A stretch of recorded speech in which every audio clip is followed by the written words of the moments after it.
Oke, selanjutnya masuk ke kuda-kuda trust. Kalau di kita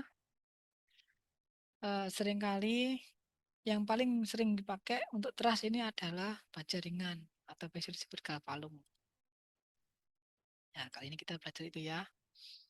Kuda-kuda trust ini sebenarnya ada dua macam yang saya tahu. Saya lihat itu ada kuda-kuda trust dari papan kayu seperti ini, tapi kita jarang ada. Saya melihatnya di sini, ada contoh luar negeri aja. Dan yang sebelah kanan ada kuda-kuda trust baja ringan. Galvalum sering lihat pastinya, apalagi rumah-rumah baru. Kemudian untuk prinsip rangka batang, untuk kuda-kuda trust ini yang utama adalah kita memakai prinsip rangka batang. Prinsip rangka batang itu kita harus membuat konfigurasi yang stabil. Sebelah kiri A ini kan dia membentuk segi 4.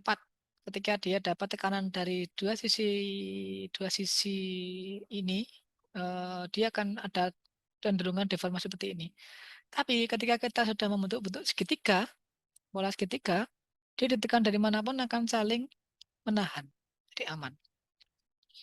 Makanya konfigurasi rangka batang selalu menghasilkan pola-pola segitiga seperti itu. Terus untuk menggambar kuda-kuda trust itu jauh lebih gampang daripada menggambar kuda-kuda kayu tadi ya, kuda-kuda kayu.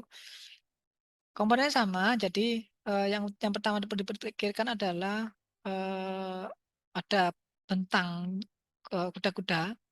Nah, yang membedakan dengan kayu adalah untuk kuda-kuda trust ini karena dia ringan dan dia memang membutuhkan rapat ya antar kuda-kudanya. Jadi dia tidak harus menumpu atau menumpang di kolom, bisa dibalok. Makanya di gambar di sini jelaskan balok. Balok ring itu ya minimal banget ya. Kalau bisa ya balok lebih gede, balok ring kecil. Balok ring itu hanya buat mengikat supaya dindingnya tidak geblak gitu aja. Cuman sebaiknya kalau mau lebih bagus ya pakai balok yang lebih gede. Terus balok beton tentunya ya. Terus atau balok baja juga bisa. Tapi intinya balok sebagai komponen struktur bangunannya ya. Komponen utama bangunan bukan balok-balok untuk atap, untuk rangka atap. Terus yang pertama tentunya mau menaruh batang sesuai dengan bentuk atap yang diinginkan. Miringnya seberapa tadi ya. Ini contohnya kaki kuda-kuda baja ringan yang sering dipakai tuh ukuran C75. Jadi dia lebarnya ini 7,5 cm atau 75 mili sesuai bentuk atap. Ini bentang kuda-kudanya pakai B, terus ini panjang kaki miringnya L gitu ya.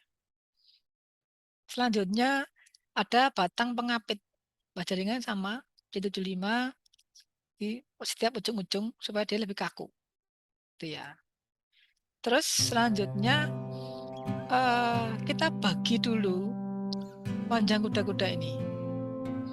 Jadi jaraknya tergantung jenis penutup atap. Kayak posisi goding tadi loh ya. Ini kita kayak mempertimbangkan posisi goding.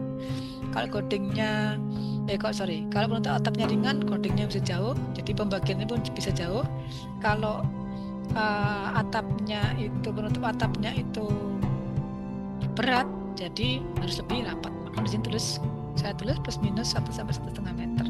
Bahkan bisa lebih kalau misalnya atapnya ringan banget. Plastik misalkan dari polikarbonat gitu. Lanjut. Terus di sini, nah posisi tadi kita baginya rata seperti yang waktu goding tadi ya.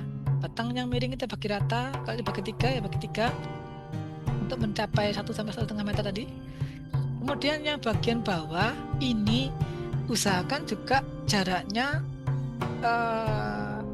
hampir sama. Jadi 1/5 B ini kira-kira hampir setara 1/3 L. Intinya kalau yang panjangnya miring ini dibagi berapa karena kebutuhan penutup atap, bisa ketemunya jarak antar ujungnya ini 1,1. Usahakan batang yang horizontal dibagi ketemu sekitar 1,1 juga. Ya pastinya nggak mungkin ketemu persis ya, cuman paling nggak hampir sama. Maka disini tulis 1/3 L lebih kurang sama dengan 1/5 B.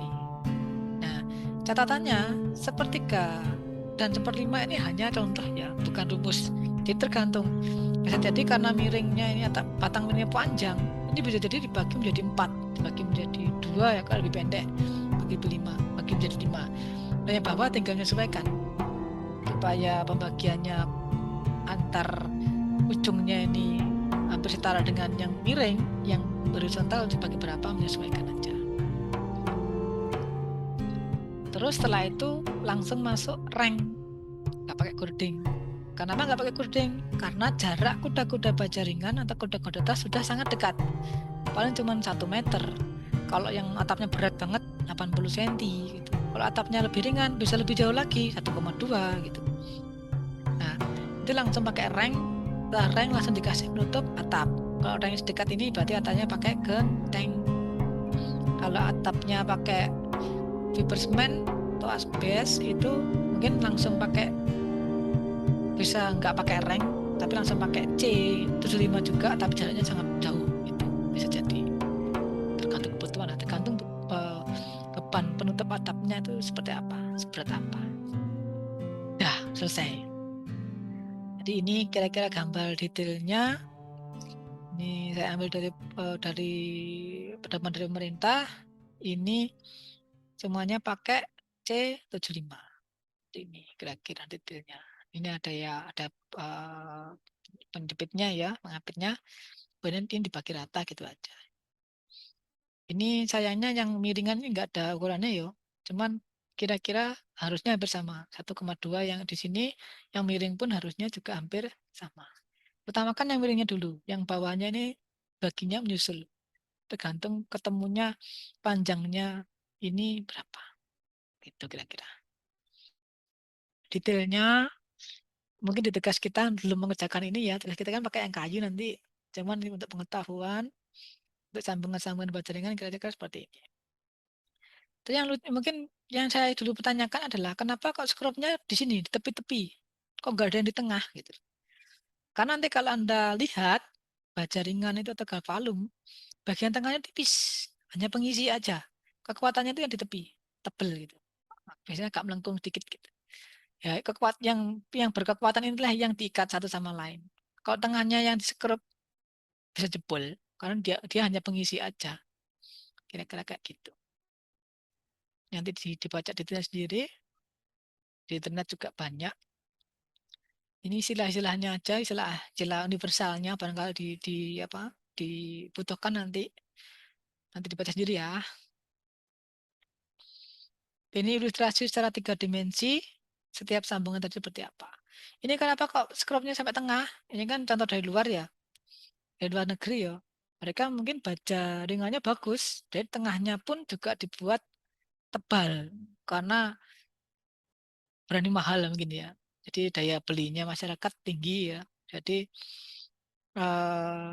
skrupnya pun sampai sorry, batangnya pun sampai tengah itu tetap batang yang kaku, bukan hanya pengisi, kira-kira kayak gitu.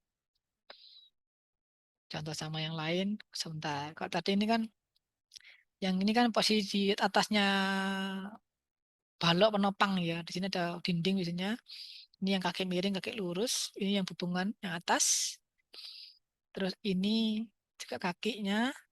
Kalau ini ya posisi yang di tengah, yang tadi kayak kalau kalau di kuda-kuda ada coding di atasnya sini. Sebenarnya karena ini baja ringan nggak ada coding ya, tapi posisinya kira-kira gitu. Bukan ditumpuk jadi satu ya, tapi di sebelahnya gini, nyekrupnya ke kaki miringnya kuda-kuda. Ragam bentuknya atap kuda-kuda baja ringan gimana? Wakeh, sembarang. Maksudnya banyak bisa kita kembangkan gitu loh. Karena prinsip dia gampang. Yang penting membentuk kremona segitiga gitu aja. Selama itu setiap bidangnya bisa membentuk segitiga, hampir bisa yakin bisa dibangun gitu loh. Ya, seperti ini ya, semuanya bisa dilihat ya, semuanya polanya pasti segitiga. Bentuk atap apapun bisa diatur. Ya, kayak gitu untuk apa namanya baja ringan atau kuda-kuda keras.